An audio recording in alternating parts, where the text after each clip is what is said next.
하나님의 말씀은 신약 성경 사도행전 14장 1절부터 7절까지 말씀입니다. 신약 211면쯤에 있습니다. 사도행전 14장 1절부터 7절까지 말씀. 우리 함께 교독하실 텐데 마지막 절은 같이 읽도록 하겠습니다.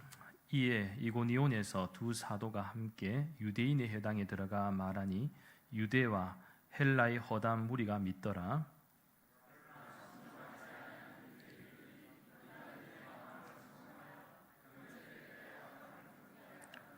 두 사도가 오래 있어 주를 힘입어 담대히 말하니 주께서 그들의 손으로 표적과 기사를 행하게 하여 주사 자기 은혜의 말씀을 증언하시니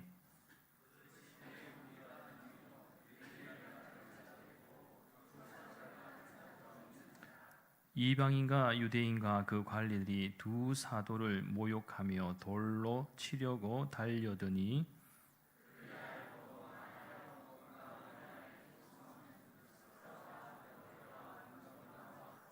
함께 읽겠습니다. 거기서 복음을 전하니라.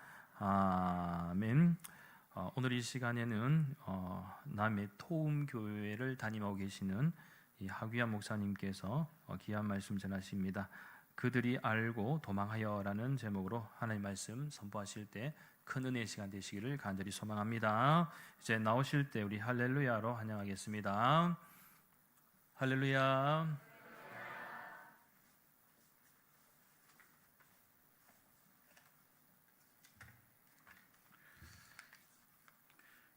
저는 세상에서 쓰는 말 중에서 가장 싫어하는 말 중에 하나가 비겁하다는 말인데요.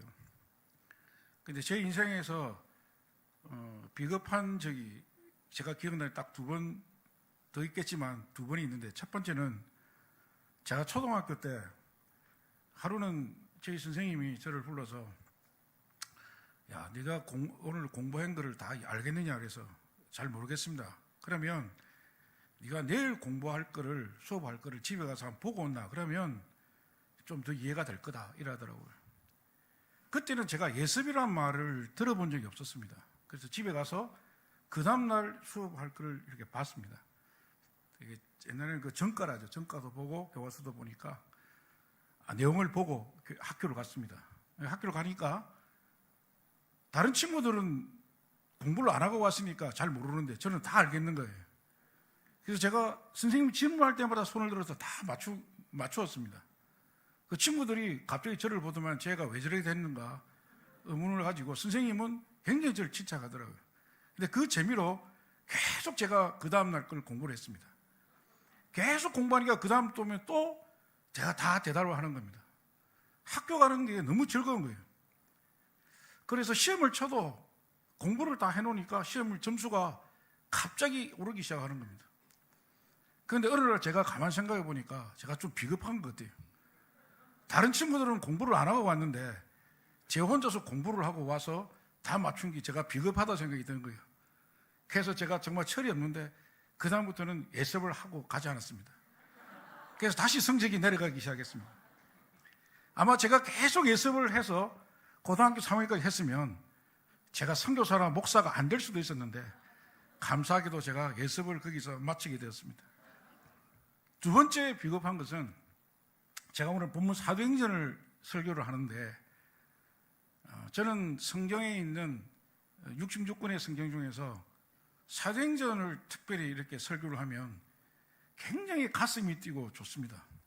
왜 그러냐 하면, 제가 우리 정영근 목사님보다 신학적이나 설교가 한참 떨어지지만, 이 사도행전은 제가 한 10년 가까이 지금 그 투르키에라는 터키라는 곳에서 선교사로 저희 가족과 함께 살았습니다. 근데 거기서 살면 오늘 성경에서 나오는 이 사도행전의 무대가 바로 지금의 그 투르키의 땅입니다. 거기 살다 보니까 거기를 돌아다니게 되지 않습니까? 그러면 오늘 본문 말씀처럼 여러분 이고니온이 어딘지, 더베가 어딘지, 누스드라가 어딘지 굉장히 생소하지 않습니까? 그래서 저는 거기서 살다 보니까 이게 설교를 하면 제가 어떤 느낌이냐면, 우리 대구 치면 계명대가 어딘지, 그죠? 동성로가 어딘지 다 아는 사람이 설명을 하면 너무 쉽지 않습니까? 그런 점 제가 사도행전을 하면 왠지 가슴이 뜨겁고 굉장히 설교를 하고 싶은 겁니다. 그래서 제 아들이, 우리 둘째 아들이 좀 특이한데, 우리 둘째 아들이 아빠는 굉장히 비겁하다고. 아빠는 설교 잘 안 되면 무조건 사도행전만 한다고. 오늘 사도행전 본문 14장 말씀은 바울과 바나바가 1차 전도 여행하는 중에서 이고디온과 누스드라와 더베 그리고 안디옥, 여기는 안디옥은 비시니아 안디옥입니다. 성경에 나오는 안디옥은 수리아 안디옥과 비시니아 안디옥 두 군데가 있습니다. 그런데 이 비시니아 안디옥은 정확하게 터키의 중부에 있습니다. 혹시 파워포인트, 아까 제 목사님, 제가 뭐 설교를, 제가 성경 지리를 하는 건 아닌데, 이 지리를 제가 그렇게 많이 하는 건 아니고, 여기는 이제 우리 오른쪽에 이 스크린을 보시면, 이가 1차 바울의 전도 여행지인데요. 지금 오늘 본문의 내용은 저기 있는 이고디온 누스드라 보이십니까? 중간에. 저 지역에서 있었던 이야기입니다. 정확하게 사도 바울과 바나바, 그리고 뒤에 이제 마가가 합류하게 되죠. 오른쪽에 있는 저 안디옥, 수리아 안디옥. 저 수리아 안디옥은 2년 전에 있었던 큰 지진이 있었던 곳입니다. 그 시리아의 국경에 있는 곳이거든요. 저기서 해안을 따라서 구브로라는 섬은 지금 정확한 지명이 사이프러스입니다. 이 구브로 땅을 향해서 가다가 여기서 여러 가지 역사가 일어나고 세례도 주는 역사가 일어났다가 배를 타고 버가라는 곳에 갑니다. 이 버가가 무슨 일이 있었냐면 마가가 여기서 돌아가게 됩니다. 그래서 이 버가에서 왜 마가가 돌아왔느냐? 그래서 수많은 신학자들이 논문도 쓰고 설교도 하는 내용을 보는데 저는 버가라는 곳을 몇 번 가봤거든요. 제가 버가를 딱 가보니까 마가가 그 귀한 집 아들 이 마가가 이 삼촌 뭐 알고 따라간지 모르지만 이 삼촌 따라서 왔는데 따라서 전도연을 갔는데 너무 힘들 거라 생각해요. 이 버가라는 곳이 지중해 연안에 있는 곳이기 때문에 이게 굉장히 습합니다. 그리고 굉장히 덥거든요.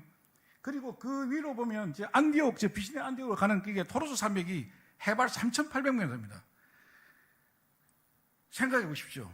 뒤에는 습한 바다가 있고 앞에는 보니까 3,800m의 큰 산이 있는데 이 청년이 굉장히 아마 많이 망설였을 것 같습니다. 그래서 어떤 사람은 뭐 왜 마가가 돌아갔느냐 하는 이야기가 있는데 제가 가보니까 여러 가지 이유가 있겠지만 어린 마가가 돌아갈 수도 있었겠구나 하는 그런 것이 이 지형을 보면 알 수 있습니다.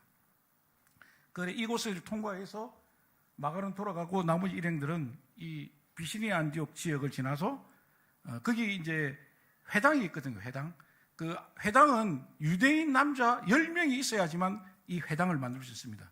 왜냐하면 AD 70년경에 예루살렘 성이 파괴되고 나서 모든 사람들이 디아스포라로 흩어지고 나서 사람들이 이제 예배를 드릴 수가 없으니까 이렇게 회당들을 지어서 유대인들이 예배를 드렸던 곳이거든요. 여기 이제 헬라 사람도 있고 유대인들도 있고 있는 곳에 가서 사도 바울과 바나바가 전도하게 되었습니다. 그런데 이들이 우리가 분명히 알아야 될 것은 우리가 확인하고 있는 이들의 행적은 그들이 원해서 간 것이 아니라는 것입니다. 사도행전 13장 2절에 보면 성령이 이들을 세웠습니다. 그리고 4절에는 두 사람이 성령의 보내심을 받아 떠난다는 말이 나옵니다. 다시 말해서 지금 14장에서 나오듯이 여러 지역을 돌아다니는 것이 이것이 자기 좋은 일이나 평소에 해보고 싶은 일을 따라서 가는 것이 아니라는 것입니다. 우리가 살아가는 인생도 그렇지 않습니까? 우리가 살아가는 모든 인생에 있어서 내 마음대로 된 적은 한 번도 없었습니다. 마치 이 사역도 내가 지금 이 어디로 가고 있는가? 이들이 누군지도 모르고 이들은 이렇게 흘러간 것입니다.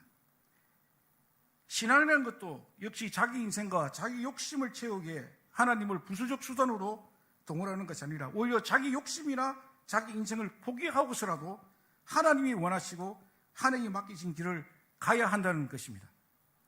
다시 본문 1절과 7절에서 보면 지금 이고디온에서 바울과 바나바가 하나님 말씀을 전했을 때 어떻게 했습니까? 어떤 자들은 믿었는데 어떤 자들은 방해하고 핍박하는 공격들이 계속적으로 일어났습니다. 그런데 두 가지 중에 무엇을 더 강조하고 있냐면 순종치 아니한 자들은 다른 사람이 선동하여 악감을 품게 한다. 자기만 반대하는 것이 아니고 다른 사람들도 막 선동해서 못하게 했다는 것입니다.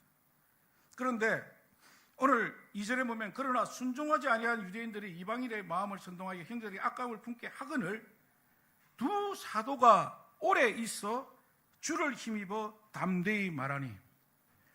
이 오래 있다는 말이 굉장히 중요합니다. 우리가 어떤 주의 복음을 전할 때 내가 어떤 상황에 있어서 이건 때가 아니다 이런 것이 아니라 오래 있어야지만 그 결과가 있다는 것입니다. 제가 지금 경남 남해라는 곳에서 살고 있습니다. 살고 있는데 저희가 남해로 내려갔을 때 목표가 딱 한 가지 있습니다. 뭐겠습니까? 오래 있는 겁니다. 다른 건 별로 생각해 본 적이 없습니다. 교회를 어떻게 하겠다 그런 건 없습니다. 저는 무조건 오래 버텨야 된다. 어떻게 오래 버틸 수 있는가? 그 다음 구절 우리 한번 읽어볼까요? 시작. 3절 한번 읽어보겠습니다. 시작. 두 사도가 오래 있어 주를 힘입어 담대히 말하리. 오래 있으려면요 주를 힘입어야 됩니다. 내가 버틴 데서 되는 것이 아니라 주를 힘입어 담대히 전해야 되는 것입니다.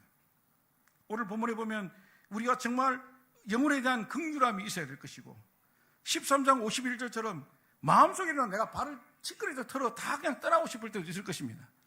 하지만 이것은 나의 원함이 아니라 하나님의 강청함이고 하나님의 인도하심이기 때문에 내가 어찌할 수 없다는 것입니다. 우리가 말로는 주의 도구가 되고 우리가 말로는 주의 종이 되겠다 하지만 내 의지와 내 상황이 결국 다 결합해서 하나님 마음을 감동하고 하는 그런 것이 아니라는 것입니다. 오늘 아침에 제가 주일 아침에 예배를 드릴 때 우리 성도들에게 그렇게 이야기했습니다. 호세아서 말씀을 전하면서 우리 인생에 있어서는 인과응보나 지성이면 감천이라는 말은 절대로 교회에서 써서는 안 된다. 모든 일이 우리가 받은 만큼 갚아주는 것이나 또한 우리가 정성을 다하면 하나님이 감동하시는 그런 하나님이 아니라는 거예요. 하나님은 우리가 생각하는 그 정도의 정성과 그 정도의 생각을 가지고 하나님 마음에 움직이시는 분이 아니라 하나님이 오히려 우리를 설득하시고 하나님이 우리 못난 인생을 꺾어서 하나님의 방법으로 사용하는 초월적 그 창조주 하나님이에요. 그러니까 우리 마음 가운데 저는 우리 성도님들 몇 분 안 계시지만 그래요. 너무 열심히 하려 하지 말아요. 너무 열심히 보려 하지 말아요. 내 마음속에 하나님이 나에게 지금 무엇을 원하시는지를 하나님이 나에게 밀려들어오는 파도처럼 나에게 원하시는 그것이 있다면 절대로 거부하지 말고 그대로 순종하라. 내가 저 원수 같은 사람을 하나님 사랑하라고 말하면 그냥 사랑해라는 것입니다. 거기서 복합적으로 여러 가지 생각해서 따지지 말고 묻지도 말고 따지지 말고 사랑해라는 것입니다. 오늘 이러한 상황 가운데 계속적으로 이들은 계속 뺑뺑이 돕니다. 지금 그 안에서 사도 바울은 이 루스드라, 이고디온, 더베 이곳에서 계속 복음을 전하는데요. 자, 2차 전도 여행 한번 보여주시죠. 1차 전도 여행 앞으로 한번 다시 보겠습니다. 자, 제가 참고적으로 1차 전도 여행을 외우시려면 이 모양이 어떤 모양이냐면요. C자를 이렇게 두 변으로 겹친 겁니다. 이렇게 와서 이렇게 돼요. 그리고 1차 전도 여행 때는 무슨 성경을 썼냐면요. 갈라디아서를 썼습니다. 갈라디아서가 C로 시작하거든요. 자, 2차 전도 여행을 한번 보겠습니다. 자, 2차 전도 무슨 모양일까요? 이 땅콩 모양입니다. 그냥 그런 쪽으로 이해만 하십시오. 이렇게 안디옥으로 시작해서 이렇게 두로아로 갔다가 지금의 그리스 땅은 북쪽을 마게도니아라고 하고요. 남쪽을 아가이아라고 합니다. 북쪽은 데살로니가 빌립보가 있고 밑에는 고린도와 아덴이 있습니다. 아테네가 있습니다. 그래서 이렇게 돌아왔던 이 지역인데 역시 사도 바울은 다시 안디옥, 비시니 안디옥, 이고디온, 누스라, 더베를 통과합니다. 3차 전도 여행을 한번 보겠습니다. 3차 여행은 이렇게 국자 모양으로 생겼습니다. 역시 이렇게 해서 다시 돌고 에베소에서 사역을 하고 돌아왔지만 역시 사도 바울은 다시 이 부르기아 지방 밑에 있는 더베, 루스드라, 안디옥을 또 통과하게 되는 것입니다. 그의 마음 가운데 2차 전도여행에 들어와서 환상을 보면서 자기 마음이 그런 거예요. 나는 내 민족이 유대인들이 살고 있는 가장 강력하고 핍박하는 저 더베, 루스드라, 이고디온 땅에 복음을 전해야 되는데 성령께서 나를 도우라고 건너오는 그 마음에 대해서 바울은 굉장히 힘들었다는 거예요. 하지만 주께서 원하시니 그는 다시 배를 타고 저 역사 가운데 유럽 땅으로 가서 복음의 꽃을 피우게 된 것입니다. 우리 인생 가운데 항상 핍박이 있고 어려움이 있고 우리 가운데 어떤 고통이 있는 그 순간들마다 우리가 다른 것이 아니라 하나님이 원하시는 것이 무엇인지를 다시 한번 돌아봤으면 좋겠습니다. 우리가 아무리 피한다 하더라도 그 반대도 하나님이 원하신다면 우리는 꼼짝할 수밖에 없는 우리 인생인 것입니다. 저는 지난 2003년에 저희 가족과 함께 투르키에 지금 이라는 곳에 선교사로 갔습니다. 거기 가서 저는 공항에서 내리자마자 여기 있는 8천만 명의 무슬림들을 다 전도하겠다는 푸른 꿈을 꾸고 30대 초반에 그곳을 갔습니다. 그런데 거기서 살면서 그런 것이 아니라 내가 정말 이 무슬림에 있는 이 형제들, 하나님을 알지 못하는 이들을 어떻게 품을 것인가, 그 고민에 깊은 고민에 빠지고 내가 먼저 그들에게 마음의 문을 열고 내 원이 아니라 하나님 뜻대로 날마다 기도하며 순종하여 살아야겠다는 걸 하나님이 멀지 않는 시간에 알게 하셨습니다. 열심히 제가 복음을 전하고 그들과 함께 먹고 마시고 울고불고 하면서 시간을 보냈습니다. 그러다 보니까 제 마음속에 정말 이들에게 복음을 전하고 하나님의 교회를 세우겠다는 마음이 있었습니다. 그런데 제가 그때 떠날 때 저는 신학을 하지 않은 그냥 일반 집사의 신분으로 갔습니다. 왜냐하면 이 이슬람 지역은 목사의 신분으로 들어가기 힘듭니다. 워낙 정보력이 좋기 때문에 입고 가는 그날부터 이 사람이 어떤 사람인지 다 알기 때문에 제가 힘든 걸 알게 되어서 제가 그냥 신학을 하지 않는 평신도 입장으로 가는 것이 낫다고 생각해서 그곳을 가게 되었습니다. 거기서 조그마한 무역회사를 열어서 열심히 비즈니스도 하면서 많은 사람을 만나서 그러다 보니까 한두 사람이 복음에 관심을 가지기 시작하니까 이제 그들을 사무실 옆에 있는 조그만 방에서 모여서 예배를 드리기 시작했습니다. 그런데 예배를 드리고 나니까 사람들이 한 명, 두 명 친구들 데리고 오는 거예요. 그러다 보니까 장소가 비좁아지기 시작했습니다. 그래서 이제 좀 더 큰 사무실을 빌려서 거기서 주일마다 예배를 드리게 됐습니다. 한국말도 겨우 하는데 제가 또 부산 사람이라 사투리도 심한데 이 터키말로 설교를 하려니까 잘 안 되지 않습니까? 제 아들 둘은 그 터키에 있는 공립초등학교를 다녔기 때문에 터키말을 너무 잘하는 거예요. 그러니까 저는 앞에서 설교를 떠듬떠듬 설교를 하면 아들 둘이 뒤에서 낄낄끼리고 웃고 있습니다. 아빠 설교는 엉터리라는 거예요. 문법도 맞지 않고 발음도 엉망이라는 거예요. 그런 수모를 당하면서 제가 끝까지 계속 주일마다 설교를 했습니다. 설교를 하다 보니까 제 마음속에 이 영혼들을 좀 더 잘 섬기기 위해서는 내가 더 좀 희생해야겠다. 그래서 저희 집사님에게 겨우 이제 자리를 잡고 겨우 언어를 좀 하고 겨우 이제 사역에 꽃이 막 피려는 그때 우리가 아무래도 한국에 가서 좀 신학을 해서 제대로 말씀을 좀 잘 가르치는 그런 순종을 해야겠다 생각하니까 저희 집사님이 아무 말을 하지 않고 그날 저녁에 또 짐을 싸기 시작했습니다. 그래 다시 짐을 싸서 애들 학교, 이제 애들은 한글보다 터키어 그 다음에 영어를 배웠기 때문에 한국말이 잘 하지 못하는 애들을 데리고 다시 7년 만에 저희들이 한국 땅에 들어오게 되었습니다. 제 마음속에 이렇게 하나님을 위해서 헌신한다면 하나님이 적어도 저에게 조그만 집 한 채, 월세방이나 하나 줄 줄 알았는데 한국 오니까 갈 데가 없는 거예요. 제가 이것을 몰랐습니다. 너무 제가 믿음이 좋았는지 황당한지 모르겠지만 현실을 깨닫지 못한 겁니다. 한국에 우리가 갈 데가 없는 거예요. 그래서 저희들이 집에 있는 흐름한 봉고에 저희 식구들이 타고 다니면서 집 구할 것을 전국을 돌아다니면서 찾아보는데 갈 데가 없는 거예요. 강원도부터 시작해서 전라도까지 돌아다니는데 갈 데가 없는 거예요. 우리 아이들은 왜 아빠가 이렇게 봉고를 타고 다니는지 몰랐는데 저는 그러죠. 그때마다 너희들을 이행시켜 주려고 그런다. 갈 데가 없는 거예요.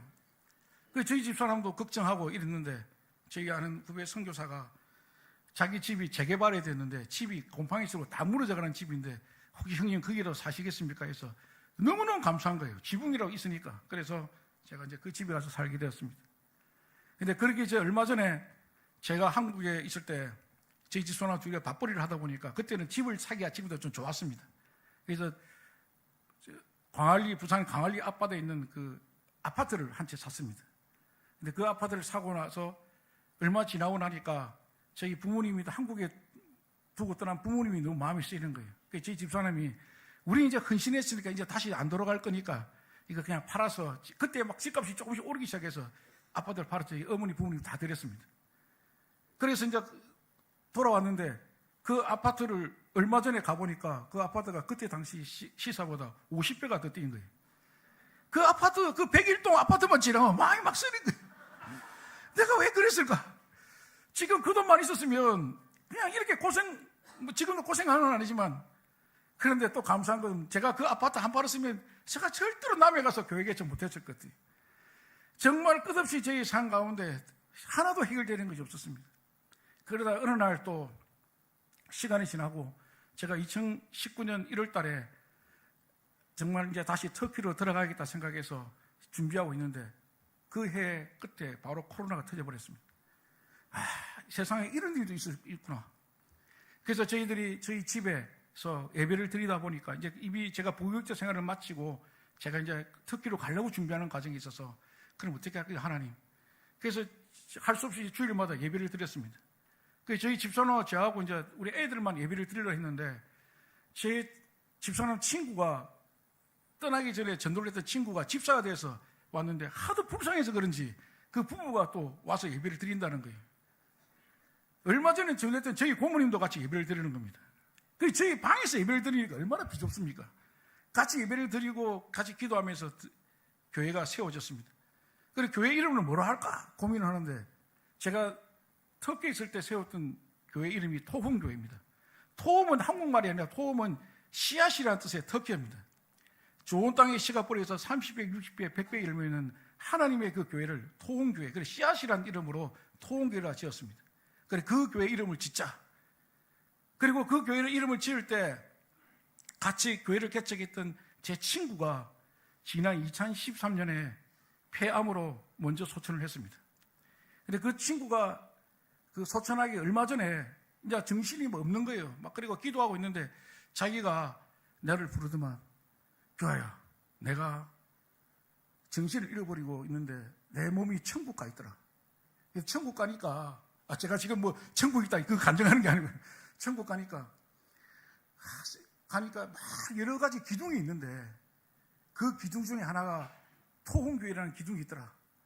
그래 하나님이 분명히 이 교회를 끝까지 책임지신다고 하니까 네가 끝까지 이 교회를 버텨라. 그 친구의 그 말을 하고 그 친구는 그 다음날 소천했습니다. 이혼이 돼버린 거예요. 제 마음속에 너무 이제는 살 집도 없고 집은 곰팡이 있어서 물은 뚝뚝 떨어지는 이 집에서 어떻게 예배를 드리는 거예요. 그러고 있는데 할 수 없이 그래도 막 쫓기는 것이죠. 쫓겨가는 겁니다. 가고 싶어 가는 거라고 쫓겨가는데 그곳이 사유의 길이 되는 겁니다. 그러다가 얼마 안 돼서 저희 집사람이 좀 이상한 거예요. 저희 집사람이 너무 오랫동안 사역하고 그런지 몰라도 뭐 우울증 공황장애가 막 밀어닥치는 거예요. 저희 집사람은 키는 조그마한데 굉장히 담력이 큰 사람입니다. 그런데 힘든데 힘든 걸 표시를 못하고 밤마다 잠을 못 자는 거예요. 너무 힘들어하는 저희 집사람을 보고 있는데 어느 날 또 저희 아들이 하루는 전화가 왔는데 저희 아들이 어떤 건물 옥상에 있다는 거예요. 그래 이게 무슨 일인가 싶어 찾아가 봤더니 얘가 제가 그만큼 저 가정에 붕추신인지 몰랐는데 얘가 이제 그애도 이제 극심한 우울증에 걸리다 보니까 이제 옥상에서 어떻게 하려는지 몰랐는데 옥상에 있는 걸 누가 친구가 발견해갖고 가보니까 경찰서 소방서 막 다 나온 거예요. 그 애가 이제 오는데 벌벌 떨고 있는 그 아이를 제가 이렇게 보면서 야, 내가 너무 좀 대책이 없는 사람이구나. 사역도 좋지만은 이렇게까지 가족들을 고통스럽게 밀어넣고 내가 하나님 앞에 과연 설 수 있을까 생각해서 제가 너무 마음에 자책을 느끼는 거예요. 그런데 제 마음 안에는 다른 건 몰라도 분명히 하나님이 개입하시고 하나님은 이런 과정을 통해서 우리를 쫓기러 가든 피하든 어떤 방법으로 우리에게 길을 열어주실 것이다. 힘들면 성 안으로 가지 않고 광야로 가야 된다. 그래서 저는 그때 생각에 얼마 전에 잠시 왔다 간 이 남해라는 곳이 생각이 났습니다. 이 남해에 있는 이 교회는 저희가 산 건물이 아니라 그 같이 예배드리는 저희 집사님의 고향에 있는 폐가입니다. 근데 그곳이 생각이 난 거예요. 그래, 그날 저희들이 한번 다 같이 그곳에 예배를 드렸습니다. 그런데 저녁 때니까 그 집을 저희 집사님에게 팔았던 친척분이 오셨는데요. 그분이 저녁에 또 오니까 뭐 자기가 살던 집이었으니까 팔았는데 불구하고 소유의 개념이 없어요. 그래서 그날 저녁에 보니까 술상을 이만큼 받아가고 그 온 식구들이 술을 먹고 있는 거예요. 그래서 제가 뭐 저희 집도 아니니까 할 수 없죠. 앉아있는데 그분이 술이 취해서 저보고 아, 목사님이죠. 야, 세상에 이 남의 땅이 이 넓은데 옆 동네도 교회가 하나 있고 앞 동네도 교회고 뒷 동네에 교회 있는데 어찌 우리 동네만 교회가 하나씩 없을까? 나 이해가 안 간다고. 그래서 제가 어릴 때 참 그 개울 건너갖고 저 교회를 다녔는데 뭐 가다 보니까 뭐 비도 오라면 다리 끊기고 오라면 가기도 싫고 그러다 보니까 내가 이제는 교회도 나이도 늙고 교회 안 갑니다.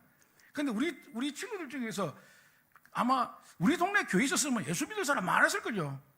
그런데 왜 그 목사님 뭐 그때 안 하고 지금 알았습니까? 이렇게 제가 그 말을 듣고 이제 집에 갔는데 그 말이 떠나지가 않는 거예요. 아, 교회가 있었더라면 이곳에 있는 영혼들이 한 명이라도 두 명이라도 예수를 믿었을 건데 교회가 없어서 그렇구나. 그중 제 마음속에 내가 남해로 가겠다는 생각을 해본 적이 없습니다. 저는 시골에 살아본 적이 한 번도 없습니다. 근데 하나님이 그날 저녁에 밤부터 계속 제 가운데 이 가슴 두드리는 거예요. 근데 척히 가기 싫었는데 갈 때하고 비슷한 거예요. 이 뭔가 불안해지는 거예요. 혹시 내가 남해로 가는 거 아닌가? 그런데 이 파도는요, 밀려들어오는 파도는 어쩔 수가 없는 것 같아요. 하나님 나의 마음을 강타하시고 결국 저희들은 짐을 싸서 다시 남해로 내려오게 되었습니다. 그날 저녁에도 저희 집사람 보고 우리가 남해로 가야겠다. 거기서 교회를 개척해야겠다. 저희 집사람이 또 그날 저녁부터 짐을 싸기 시작했습니다. 그래서 트럭에 이래저래 짐을 싸고 들고 남해로 내려왔습니다. 남해에 살다 보니까 이웃들이 저희들이 하도 불쌍해 보이는지 와서 밥, 쌀도 주고 김치도 주고 이렇게 하더라고요. 그래서 제가 여기서 기도를 하고 예배를 드리는데 재정도 없잖아요. 교회 예배당 집에서 예배 드리는 교회에 무슨 재정이 있겠습니까? 그래서 제가 이제 예배를 드리고 있는데 정말 하나님께서 제 친구 중에 제 모교회 장로가 한 명 있는데 제가 그 친구가 사이가 굉장히 안 좋거든요. 그 친구가 전화가 와갖고 주아요, 내가 밤에 기도를 하는데 하나님 네 보고 자꾸 헌금을 하라는데 내가 진짜 하기 싫은데 어쩌면 좋겠냐 그래서 하지 마라. 하기 싫으면 하지 말라는데 그 다음에 또 전화 와서 또 같은 이야기를 해서 내가 너무 짜증나 전화를 끊었습니다. 근데 그 친구가 헌금을 보낸 거예요. 그거 갖고 그만큼 저희들이 벽지를 사고 장판을 깔고 그 집을 조금씩 수리했습니다. 그때부터 하나님께서 정말 알지도 못하는 분, 지금까지도 만난 적이 없는 그 어떤 분들을 통해서 그 집에 있는 별채에 있는 창고를 부수고 벽을 허물고 예배당을 세우게 돼서 지금 그곳에서 예배를 드리고 있습니다. 사랑하는 성도 여러분, 우리 인생에 힘들고 어려운 우리 권사님들, 장로님들, 우리 어르신들을 얼마나 많이 겪었었습니까? 그 모든 시간들 가운데 하나님은 한 번도 우리를 놓친 적이 없습니다. 우리가 믿음이 없어서 하나님을 놓친 적은 있어도 하나님 우리를 놓친 적이 없습니다. 우리가 정말 막던 길을 몰려가는 그곳에 하나님의 은혜가 있는 것입니다. 남의 땅에 와서 제가 할 수 있는 것은 선교에서 배운 그대로 그들과 함께 먹고 그들과 함께 살아야 된다. 제가 할 수 있는 게 뭐겠습니까? 그래서 그날 저녁부터 삽을 한 자루 들고 나가서 땅을 파기 시작했습니다. 뭐라도 심어야겠다. 이분들이 농부니까 같이 농사를 지겠다. 제가 농사를 지어본 적이 없지 않습니까? 마늘을 심으는데 마늘을 다 거꾸로 심는 거예요. 그러고 있는데 옆에서 하도 어르신들 기가 찬지 도와주시기 시작합니다. 그래서 저보고 목사님 그러지 말고 우리 같이 농사 지읍시다. 그래서 가을 되면 시금치 뿌리고 봄 되면 단호박 심고 그렇게 하면 됩니다. 그런데 문제는 더 큰 문제는 뭐냐면 어르신들이 한 분 두 분 찾아오셔서 내가 이제 나이가 들어서 못하니까 목사님 이것도 좀 붙여달라고 저것도 좀 붙여달라고. 지금 제가 불과 2년 만에 3,000평의 땅을 짓고 있는 거예요. 3,000평이 얼마나 큰지 모르시죠? 정말 풀만 깎아도 하루 종일 걸립니다. 제가 그것을 하면서 하나님 왜 이렇게 일을 벌리십니까? 끄도 가도 못하게 땅에 있으니까 어디 가지도 못한잖아요. 그것에서 지나면서 저희 집사람도 지금은요 너무너무 행복하다고. 저희 아들을 너무너무 지금 좋아요. 너무너무 좋아서 우리 아들도 청년 농부가 돼서 같이 농사 짓고 같이 행복하게 지내고 있습니다. 하나님의 은혜가 바로 이런 것이구나. 하나님은 우리가 이 바울과 이 일행들이 쫓겨서 무시당하고, 이 바울이 어떤 사람입니까? 가말리아의 지금은 지금 서울대 법대 같은 명문대학에 자기 아버지도 굉장한 로마 시민권을 살 만큼 굉장히 괜찮은 사람인데 자기 민족들에게 무시당하고 그 수치를 당하는데 그 가서 또 사람들에게 맞아 죽을 것 같이 돌에 맞아서 죽은 줄 알고 끌고 들어왔던 그의 그 수치가 있는데도 불구하고 거기서 주를 힘입어 끝까지 오래 남겠다고 그 고백하는 바울의 고백이 있지 않습니까? 끝까지 그 자리를 지키면서 그들과 함께 살면 하나님의 때에 언쟁하는 열매 맺게 해주신다는 것이 성경에 있지 않습니까? 우리 사랑하는 성도 여러분, 이곳에 하나님께서 교회를 세우셨습니다. 이곳에서 하나님께서 하실 일들은 우리의 상황에 관계없이 하나님은 하나님을 하실 것입니다. 지금 우리가 하나님을 예배하고 하나님께 충성을 다하고 우리 삶이 몰려가더라도 몰려간 데서 우리가 교회를 떠나지 않고 그 모든 문제를 가지고 하나님 앞에 나가면 하나님께서는 더 좋은 곳으로 우리가 함께 하신다는 것입니다. 지금의 우리의 순간이 최악이 아닌 것입니다. 하나님 주시기는 최선입니다. 이것은 우리가 인정하든 인정하지 않든 그것은 진리고 사실인 것입니다. 그래서 이곳에서 다음 세대를 이루고 그 아이들에게 또 복음을 전하는 것입니다. 내 인생 살아보니까 쫓기고 힘들고 가난하고 힘들었지만 그래도 하나님이 최고고 그래도 하나님이 우리와 함께 하신다는 것을 우리가 분명히 전하는 것, 그것이 바로 교회가 할 일들입니다. 우리가 섬겼던 이것을 가지고 저 열방으로 나아가는 것입니다. 저 가난한 거리로 가고 이 땅의 고아와 가부와 그 가난한 이들을 외면하고 돌보는 것입니다. 그것이 바로 하나님께서 가장 기뻐하시는 일인 줄 믿습니다. 우리 모두 정말 주님 앞에 나서는 그날 우리가 하나님 앞에 정말 너희들 고생했다. 없는 믿음에, 없는 체력에, 없는 지식에, 없는 재정에 나를 위해서 이만큼 살고 주를 위해서 쫓기듯 살았지만 끝까지 믿음을 버리지 않는 너희들, 내가 너희들이 천국의 상급을 주기하고 주께서 버선발로 뛰어나와서 우리를 안으실 겁니다. 우리가 그날을 사모하며 달려가기 원합니다. 제가 목사님부터 교회에 와달라고, 난강교회에 와달라고 한번 말씀을 전해서 제가 2019년 이후로 한 번도 다른 교회를 가본 적이 없습니다. 뭐 오라는 교회도 없지만 가지 않습니다. 왜냐하면 저희 교인들, 지금 저희 교인들이 한 10명 정도 되거든요. 그 10명 교회를 제가 두고 어디로 가겠습니까? 뭐 저만 쳐다보고 있는 이 교인들을 데리고 어디 가겠습니까? 그래서 제가 절대로 안 간다는데 목사님 말씀 제가 그분을 못해서 제가 왔습니다. 그런데 목사님 말씀을 오고 나서 제가 자꾸 찬양이 중얼중얼 거리지는 거예요. 그런데 우리 난강교회는 아무 관계가 없을 수도 있지만 그 찬양을 부르면서 제가 지난 시간들을 보내면서 기도했습니다. 하나님, 우리 그 찬양 같이 한번 불러보고 기도할까요? 혹시 찬양이 준비되어 있습니까? 혹시 찬양, 목사님께 제가 찬양을 드렸는데 목사님, 괴로울 때 주의 얼굴을 보라 찬양 혹시 있으시면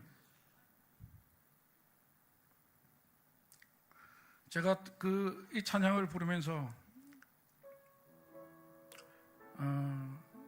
저는 우리 어르신들에 비해서 우리 권사님 장로님에 비해서 그렇게 오래 살지는 않고 저는 아는 지식도 부족합니다. 하지만 우리가 힘들고 어려울 때 다른 것을 바라보면 안 됩니다. 주님의 얼굴을 바라봐야 됩니다. 주의 얼굴을 바라보며 우리가 주님 앞에 간청해야 됩니다. 주님, 나의 생명을 축원하신 그분 앞에 우리 모든 걸 드려야 합니다. 우리 지금 제가 교회에 딱 오니까 아이들이 막 뛰어다니는데 깜짝 놀랐어요. 아, 요즘도 이런 교회가 있구나.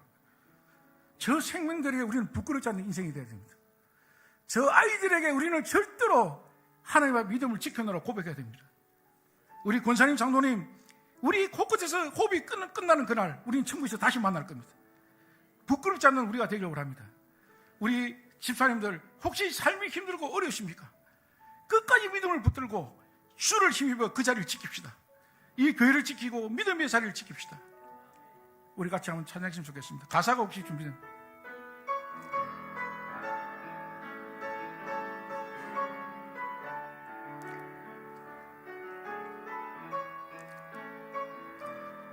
저도 가사를 괴로울 때 주님의 얼굴 보라 나의 주님 바라보아 세상에서 시달린 친구들아 위로의 주님 바라보 우리 다 같이 눈을 들어 주를 보라 내 모든 영역 주께 맡겨라 슬플 때에 주 예수 얼굴 보라 평강의 주님 한식 주리라 우리 괴로울 때 주님의 얼굴 보라 저 평강의 주님 바라보아라. 주의 이름 부르는 모든 자는 힘주시고 늘 지켜주시고. 우리 주님만 바라봅시다. 눈을 들어 주를 보라. 내 모든 형편 주께 맡겨라. 슬플 때에 주 예수 얼굴 보라. 사랑의 주님 안식 주신. 우리 시간에 함께 기도해 주겠습니다. 우리 삶이 공고하십니까? 우리가 정말 돌아가는 이 모든 상황이 너무 힘드십니까? 때로는 내 인생이 왜 이렇게 쫓기는 사십니까?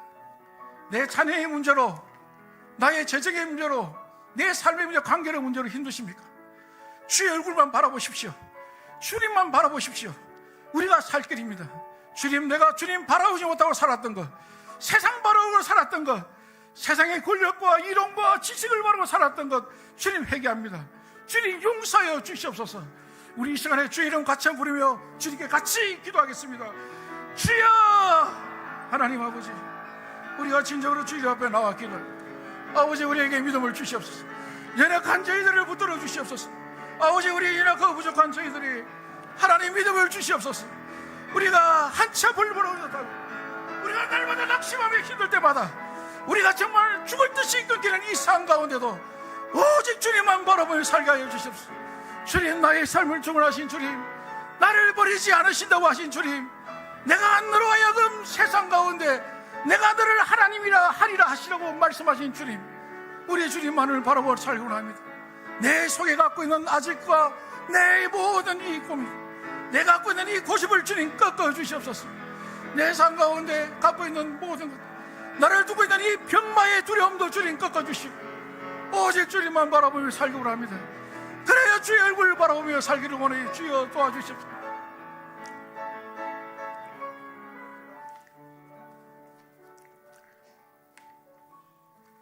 사랑해 주님 감사합니다.